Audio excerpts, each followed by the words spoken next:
prenez ce qui existe et vous offrez une version santé. Point barre. Parce que si une espèce disparaît, nous les êtres humains ça va. Non les gars, tout est connecté. On ne se rend même pas compte à quel point. Tout a son importance sur Terre. Dieu ne fait pas les choses au hasard. On n'a pas de planète de rechange. En fait, les Africains ratent souvent les opportunités parce que très souvent on n'arrive pas à lire ce qui se passe autour du monde. De plus en plus je me rends compte de ça. Par exemple pour les revues financières, pour les impacts que ce qu'une star va dire peut avoir sur vos business, pour l'impact qu'une loi qui est passée peut avoir, les retombées sur vos tours, le fait par exemple qu'il y ait la guerre loin de vous, vous vous dites que c'est juste la guerre loin de nous. Là maintenant les gens se reviennent, on se rend compte que mais le blé là, le blé est dangereux, il faut qu'on cherche d'autres alternatives, on va faire le fonio entre guillemets, je vous donne un secret ici pour les meilleures graines, si vous parlez vraiment de graines, pour remplacer le blé, on va faire d'autres cultures, que sais-je. Et je pense sérieusement que ça vient de notre manque de vision. On n'arrive pas à se projeter dans 5 ans, dans 10 ans. Ce qui se passe aujourd'hui peut avoir un impact demain. Je pense que mes élèves d'Amazon ont vu ça, surtout les tout premiers élèves, quand je parlais de certains types de produits. La niche dont je vais parler aujourd'hui, je n'en parle pas souvent sur la chaîne. On va donc parler de ça, d'une niche qui va valoir bien plus que les minéraux, bien plus, je me répète bien plus que les minéraux qu'on a en Afrique. On en parle dans cette vidéo. Stay tuned. Je vous donne maintenant la possibilité de devenir membre de la chaîne. Devenir membre, c'est surtout avoir accès aux coulisses des astuces de business dont je ne parle pas publiquement. C'est aussi bénéficier de masterclass, de coaching et de vidéos exclusives. Je vous offre sur un plateau d'or plus de 20 ans d'expérience pour le prix d'un sandwich. Cliquez dès aujourd'hui sur rejoindre ou join pour rejoindre notre communauté grandissante ou regardez le commentaire épinglé sous la vidéo.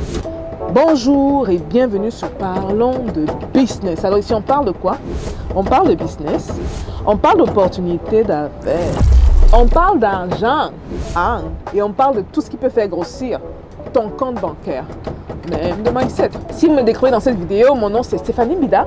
Je suis entrepreneur depuis l'âge de 9 ans, passionnée par le business et experte dans la multiplication de l'argent.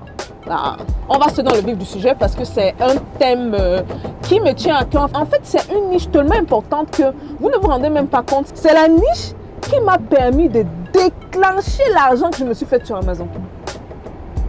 Et ça, c'était même bien avant la Covid parce que moi, je commence Amazon en 2018. Ceux qui se demandent, oh, les affaires d'Amazon, qu'est-ce qui se passe? Est-ce qu'on se fait encore l'argent? Est-ce que c'est encore valide? Est-ce que... Mais s'il vous plaît, s'il vous plaît. Depuis la Covid, plus de 65 000 vendeurs millionnaires. Pourquoi vous n'êtes pas l'une de ces personnes? Là est la question. Donc moi, en 2018, quand je me lance, je me dis, je veux créer plusieurs marques. Et une des marques qui me tenait le plus à cœur, c'était de me lancer dans les produits éco-friendly, sustainable, ok? Dans les produits où on fait attention à la nature. Donc, par exemple, on va prendre des produits existants, on va changer le matériel. Mes élèves Amazon me suivent très bien sur ce plan-là. Si c'est en plastique, on va essayer de voir est-ce qu'on peut utiliser le même produit qui est en plastique à un autre matériel. Ceux qui ne savent pas, le plastique est extrêmement nocif. Extrêmement nocif. Ça prend des centaines d'années pour se désintégrer. En d'autres termes, quand le plastique va à l'extérieur, quand on jette le plastique que vous jetez là, c'est ça que je dis que mais les êtres humains, on doit s'éduquer. Mais bon, les gens, de plus en plus de personnes commencent à être au courant de ce qu'il en est. Mais le plastique, quand vous jetez le plastique en question, ça ne se désintègre pas. Et pour le plastique se désintègre, malheureusement, ça rentre dans ce qu'on appelle le landfill. Donc ça va rentrer soit dans l'agriculture, donc dans la nourriture finalement qu'on va consommer. Parce que quand ça se désintègre, n'oubliez pas, il y a des toutes petites microparticules. Ça finit parfois dans l'eau. Et quand ça va dans l'eau, c'est catastrophique. Beaucoup de gens ne le savent pas. Mais l'eau représente plus de la moitié de la surface de la Terre. Et on dit même, attention, que dans moins de 50 ans, il y aura plus de plastique dans l'eau que de poissons. Pour vous dire à quel point c'est très dangereux. Et souvent dans la biodiversité, ne vous dites pas que si une espèce disparaît, nous les êtres humains ça va. Non les gars, tout est connecté. On ne se rend même pas compte à quel point. La première fois que j'ai entendu la phrase que oh, si les abeilles meurent, les êtres humains vont mourir. bon, je me suis dit, mais c'est bizarre ça, pourquoi? Les abeilles sont les abeilles, les êtres humains sont les êtres humains.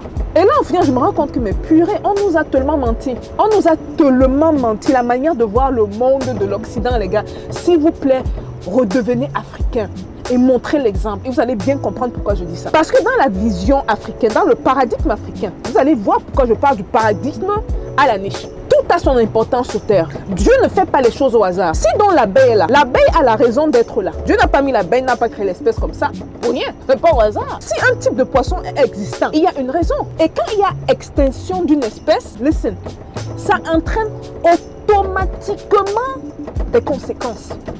Et avec l'ère justement de l'industrialisation, vous allez souvent vous rendre compte que l'Occident est venu avec des méthodes de faire et de voir qui ont un impact très négatif sur la Terre. J'aime bien rappeler aux gens, on n'a pas de planète de rechange. Si ça cuit ici sur Terre, on part où? Bon, ceux qui ont les remplacements, mettez en bas. Hein? Ok? Entre-temps, pour ceux qui croient au paradis, avant d'aller au paradis là, okay? Il n'y aura plus personne d'autre sur Terre. On va aller où? Où? Sur Saturne? Pluton? Oh, sur le Soleil? Ok, bref. Donc, par rapport à ça, le paradigme africain se veut un paradigme qui respecte les choses telles qu'elles sont. Et les inventions, à l'époque en tout cas, étaient faites de telle manière que on va mimiquer, donc on va imiter ce que la nature fait déjà. On ne va pas se lever et créer quelque chose. On va créer un processus de fabrication de plastique. On ne va pas, que sais-je. Il y avait des inventions, mais c'est des inventions à un autre niveau. Et ça, je dis que, mais pas purée, que les Africains reviennent à ça, purée. C'est tellement avancé. J'ai l'impression qu'on était en train de régresser avec le temps. Donc, je vous prends un exemple très simple. Le phénomène de la momification. La momification est créée pour... La momification, pour ceux qui savent pas c'est quoi la momification, c'est le fait de prendre un corps, donc quand quelqu'un décède, et de conserver le corps.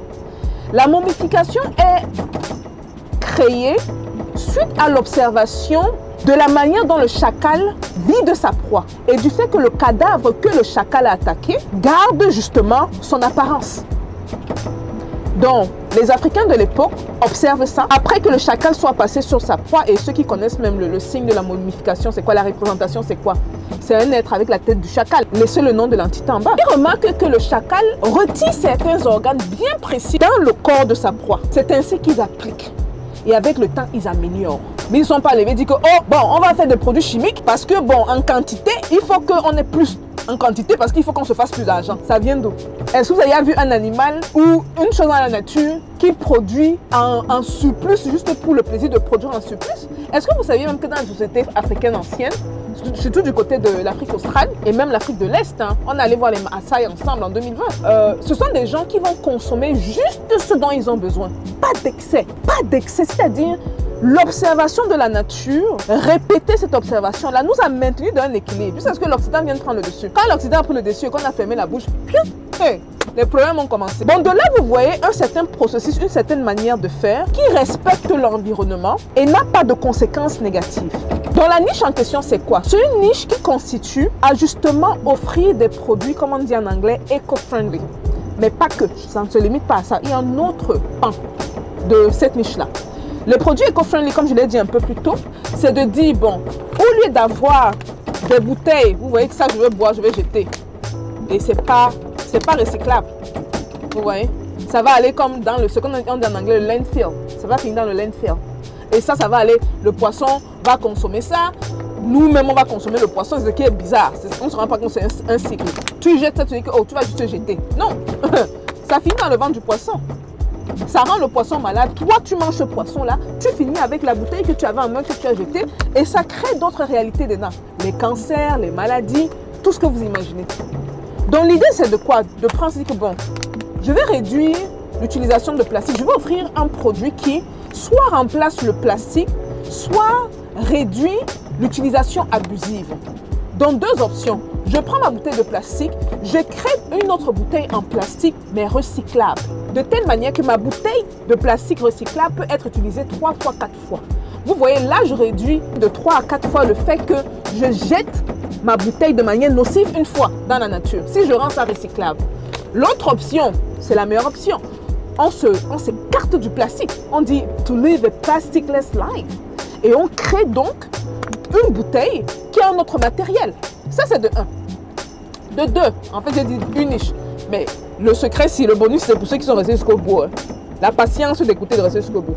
De deux, et ça mes élèves de l'école de l'entrepreneuriat le savent, la Covid est passée. Les êtres humains sont de plus en plus conscients de leur santé. Le lifestyle des gens sont en train de changer. Les gens sont plus conscients de la nourriture qu'ils mangent. Les gens sont plus conscients de ce qu'ils consomment, de ce qu'ils mettent sur la peau, de ce qu'ils rentrent dans le corps. Comme disent de plus en plus les docteurs ici, ce qu'on n'observait pas avant la Covid, nous sommes ce que nous mangeons. Cette niche-là donc constitue à se dire, voilà les produits qu'il existe présentement sur le marché. Moi, je vais offrir l'alternative en santé. Je vous prends l'exemple de Coca-Cola. Je lisais l'histoire encore de la dame qui a commencé Poppy. Elle a dépassé la marque de 100 millions de dollars. Et c'était tellement smart. C'était tellement smart. Je me suis dit, mais purée. Et j'en parle depuis, je dis aux gens que mais j'en parle. Mais moi, j'entends mon 100 millions. Mais mon 100 millions arrive. Ne vous en faites pas. Ça arrive.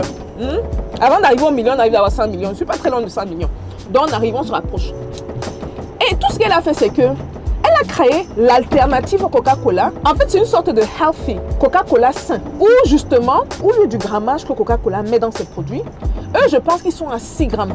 Donc, vous voyez par exemple que le Coca-Cola a en moyenne, ça va dépendre de la taille. Bon, on va prendre la taille standard. Entre 25 et 50 grammes de sucre. Elle vient avec une solution où elle garde l'aspect pop, ok? Et elle descend le grammage à 6 grammes. D'abord, elle ne voulait même pas le faire dès le départ. C'est un des investisseurs qui lui a dit, mais attention, si tu mets juste un peu de sucre, tu vas voir la différence. Donc, les gens peuvent plus ou moins toujours goûter un peu de sucre. Franchement, j'en ai eu un, c'était pas fameux. Les gens qui sont malades du sucre là, franchement, je ne suis pas sûre que vous allez aimer. Mais le goût même sous le palais, c'était pas fameux. N'oubliez pas également que Coca-Cola rajoute certaines substances derrière là pour relever le goût et tout le reste. Mais juste avec ça, son message, parce que sa différence était dans le branding. Branding de fou, les gars. 100 millions de dollars. Donc, vous, très simple. Je fais payer les gens Bouzer. Les gars, si vous prenez ce qui existe et vous offrez une version santé. Point barre. Vous connaissez les centaines de milliers de produits qui existent. Sur le plan juste alimentaire, centaines de milliers de produits. Vous prenez, vous faites la version santé. C'est tout. J'ai envie de dire drop the mic. Maintenant, j'ai dit ça, on connaît certains. Bon, je remercie quand même ceux qui prennent le temps d'écrire pour faire les témoignages. On a eu beaucoup de gens qui écrivent pour faire les témoignages, pour remercier, qui sont partis d'une certaine somme à une autre somme énorme. Et franchement, il n'y a rien de plus, pas noble, de plus encourageant que ça. De faire des vidéos et de se rendre compte que c'est un impact, qu'il y a des gens qui prennent l'information, qui appliquent. Et comme je dis toujours, on reconnaît les vrais arbres à leurs fruits. Parce que quand quelqu'un parle de ce qu'il sait là, il y a les résultats derrière. Donc voilà un peu tout pour la vidéo. Je ne vais pas m'attarder plus que ça. Si vous avez des questions, bien sûr, posez-les. Mais je pense que j'ai parlé des 2 niches précises qui sont les produits éco-friendly. On se débarrasse des affaires comme les plastiques. Il y a une compagnie qui me vient en tête, Blue Land. Blue Land fait des produits, tous les produits de maison. Ils sont vraiment concentrés sur les produits de maison. Ils remplacent tout ce qui est plastique.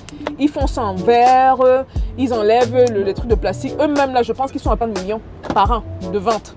Juste pour vous donner une idée, c'est une compagnie qui me vient comme ça en tête, ok? Du côté également de la nourriture, tout ce qui est... Si vous pouvez faire par exemple du sucre, pas du sucre, mais si vous pouvez faire par exemple des bonbons sans sucre raffiné et tout, imaginez le potentiel. Les produits pour enfants, alors vous êtes vraiment dans une niche.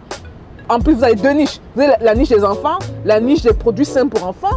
C'est l'argent malade. C'est une niche émotionnelle. L'émotion, ça court. Les parents ne réfléchissent pas qu'il s'agisse de leurs enfants. Voilà les gars, on se voit à la prochaine vidéo, ok? J'espère que c'était utile pour vous. Peace.